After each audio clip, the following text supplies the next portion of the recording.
দেবেন সরকারের কাছে, এটার কন্টেন্ট সম্বন্ধে আমরা এখনও অবহিত নই।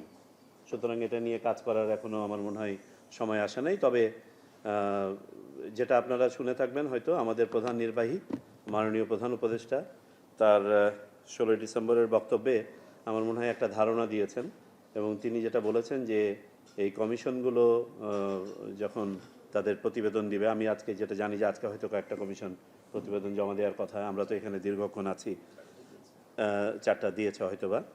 তো এই কমিশনের প্রতিবেদন পাওয়ার পরে একটা জাতীয় ঐক্যমত গঠন কমিশন তিনি গঠন করবেন, যেটার প্রধান হবেন তিনি নিজেই, সেটাও তিনি বলেছেন।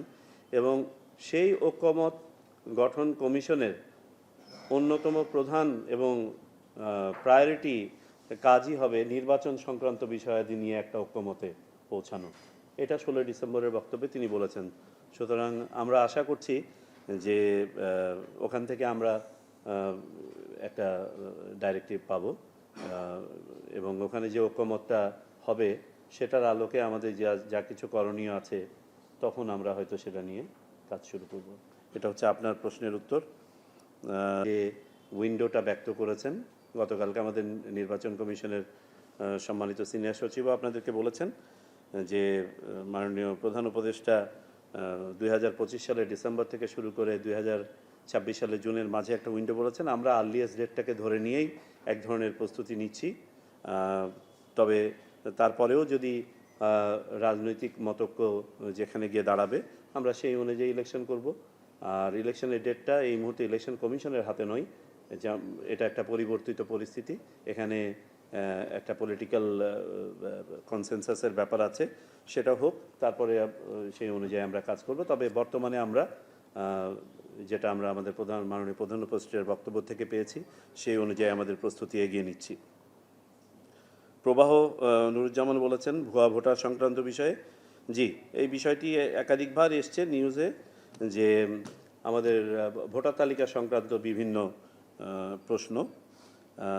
আসলে ভোটার তালিকায় যেগুলো ভুয়া ভোটার বলা হয়, আমি তো পূর্বে বলেছি, আবারও রিইটারেট করি। সাধারণত 3 ধরনের বিষয় আমাদের জন্য বেশি বিবেচ্য। একটা হচ্ছে মৃত ব্যক্তি যারা এখনও ভোটার তালিকায় রয়ে গেছেন, তাদের নাম বাদ দেওয়া। এদের বাদ না দেওয়া থাকলে সেটা নিয়ে একটা আনস্ক্রুপুলাস প্র্যাকটিসের অবকাশ থেকে যায়। 2 নম্বর হচ্ছে যারা বাংলাদেশের নাগরিক নন, প্রতারণার মাধ্যমে বাংলাদেশের নাগরিক হওয়ার চেষ্টা করেন, এটা একটা। আর তৃতীয় হচ্ছে যদি কোনো কারণে কোনো দ্বৈত এন্ট্রি থাকে, যদিও বা এটার পসিবিলিটি অপেক্ষাকৃত কম, তারপরে যদি থাকে এইটা।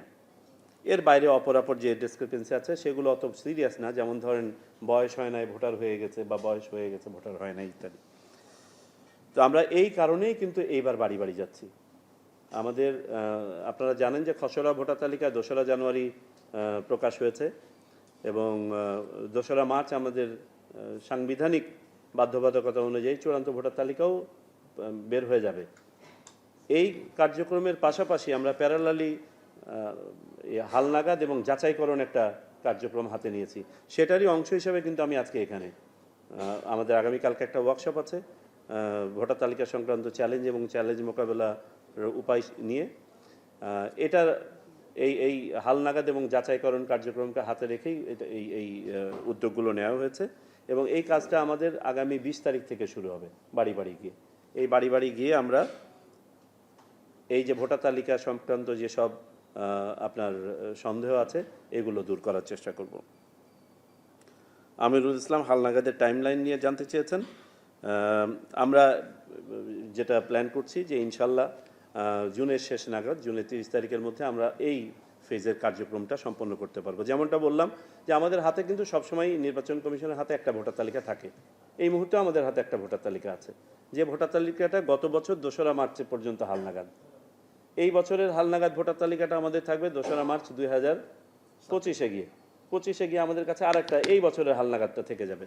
কিন্তু আমাদের এই যে পরিবর্তিত পরিস্থিতিতে ভোটার তালিকা সম্বন্ধে বিভিন্ন ধরনের সন্দেহের অবকাশ আছে বিধায় যাচাইকরণের পরে রিফাইন্ড আবার একটা ভোটার তালিকা, যেখানে হয়তো কিছু একটা সাপ্লিমেন্টারি তালিকাও এসে যাবে যারা বাদ পড়েছিল তাদেরকে সন্নিবেশ করার পরে, সেটা তখনই পাবো যখন আমরা এই যাচাইকরণ কার্যক্রমটা সম্পন্ন করতে পারবো।